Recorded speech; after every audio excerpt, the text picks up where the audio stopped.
இந்த தண்ணி சட்னி வந்து இட்லி, தோசை, பொங்கல், மெதுவடை, போண்டா எல்லாத்துக்கும் நல்லாயிருக்கும்.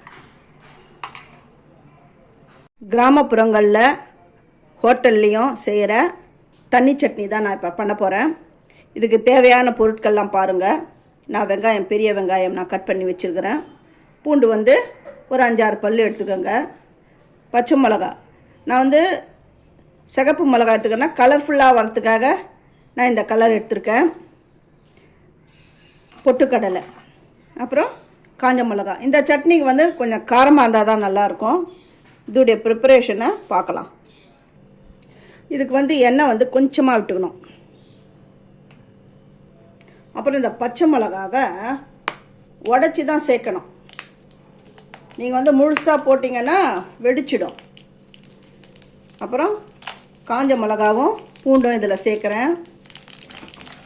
இதை வதக்கி விடுங்க. நீங்கள் ஹோட்டல்லலாம் போனீங்கன்னா இந்த சட்னி வைப்பாங்க. நீங்கள் என்ன நினைப்பீங்க, நிறையா தேங்காய் போட்டு அரைச்சிருக்கிறாங்க அப்படின்னு நினைப்பீங்க. ஆனால் ரொம்ப டேஸ்ட்டாக இருக்கும். தேங்காயெலாம் போட மாட்டாங்க. இதே மெத்தடில் பண்ணுங்கள். ஆனால் அந்த தேங்காய் போட்ட அந்த டேஸ்ட்டு கிடைக்கும். இது வந்து கொஞ்ச நேரம் ஆனாலும் கெட்டு போகாது, நல்லா இருக்கும். இந்த மிளகாலாம் பாருங்கள், இந்த மாதிரி நிறம் மாறி வந்துடுதா. இந்த டைமில் வெட்டி வச்சுருக்கிற வெங்காயத்தை இதில் சேர்க்கணும். சேர்த்துட்டு வதக்கிக்கோங்க.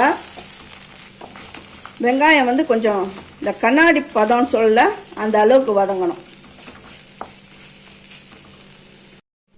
இந்த அளவுக்கு வதங்கினா போதும். ஸ்டவ் ஆஃப் பண்ணிட்டேன். இது கொஞ்சம் அப்படியே ஆறட்டும். இப்போது வதக்கி வச்சுக்கிறது எல்லாமே இந்த மிக்ஸி ஜாரில் நான் சேர்த்துடுறேன். சேர்த்துட்டு ஃபைன் பேஸ்ட்டாலாம் அரைக்கக்கூடாது, நல்லா குறைன்னு தான் அரைக்கணும். இது கூட உடச்ச கடலை, உப்பு தேவையான அளவு, தண்ணி. இது தண்ணி சட்னின்றதுனால தண்ணி கொஞ்சம் தாராளமாகவே விட்டுக்கலாம்.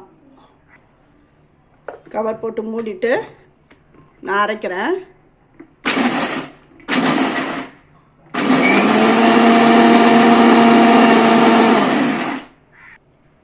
அரைச்சிட்டேன் பாருங்க. இந்த மாதிரி அரைச்சா போதும். நல்லா மழைலாம் அரைச்சிடாதீங்க, டேஸ்ட்டு நல்லா இருக்காது. இப்போ இதை தாளிக்கலாம்.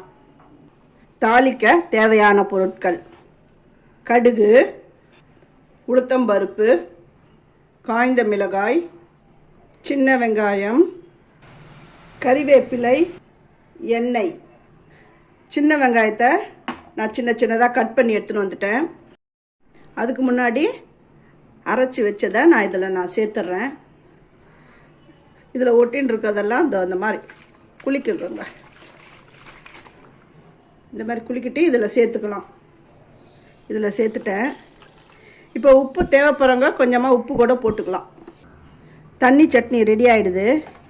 இப்போ தாளிக்கிறது மட்டும்தான் பாக்கி. தாளிப்புக்கு இந்த கரண்டி தான் நான் எடுத்து வச்சுருக்கேன்.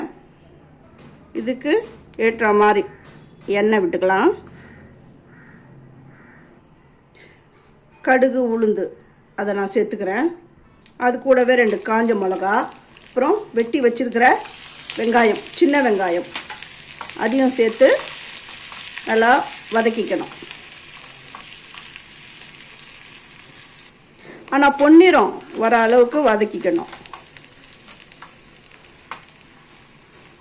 ஃபஸ்ட்டு என்னுடைய வீடியோவை பார்க்குறவங்க சப்ஸ்கிரைப் பண்ணலைன்னா சப்ஸ்கிரைப் பண்ணுங்கள். ஆல் என்ற ஆப்ஷனை தொடுங்க.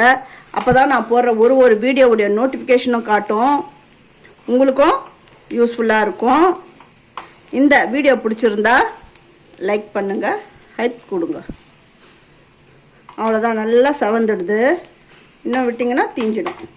இந்த டைமில் ஸ்டவ் ஆஃப் பண்ணியாச்சு. இந்த கருவேப்பிலை இதில் போட்டுட்டு ஒரு பரட்டிட்டு அந்த சட்னியில் சேர்த்து விட்றேன்.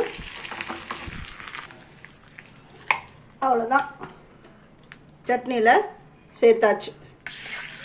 தண்ணி சட்னி ரெடி ஆகிடுது. சில பேர் கடாயிலே அப்படியே தாளிப்பாங்க. அந்த மாதிரி தாளிச்சிங்கன்னு வச்சுக்கோங்களேன், அந்த சூட்டில் இது நல்லா வெந்துடும், கட்டி கட்டியாக ஆகிடும், அப்புறம் நல்லா இருக்காது டேஸ்ட்டு. இந்த தண்ணி சட்னி வந்து இட்லி, தோசை, பொங்கல், மெதுவடை, போண்டா எல்லாத்துக்கும் நல்லாயிருக்கும்.